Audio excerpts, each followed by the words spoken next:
আলপনা জিনিসটি আমার ভীষণ প্রিয়। এই লক্ষ্মী পুজো এলেই আলপনা দেওয়ার ইচ্ছাটা যেন আরো দ্বিগুণ হয়ে ওঠে।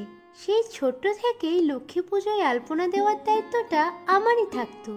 আর বছরের এই একটা দিন আমি সারা ঘর ভরে আলপনা দিলেও বকুনি খাওয়ার ভয় একদমই থাকতো না। এবছর ঠিক করি আমার ঠাকুর ঘরের চৌকাঠে বড় করে আলপনা দেব, কিন্তু দুর্গাপুজোয় একটু মজা করে ঠান্ডা জ্বর বাঁধিয়ে অবস্থা একেবারে খারাপ।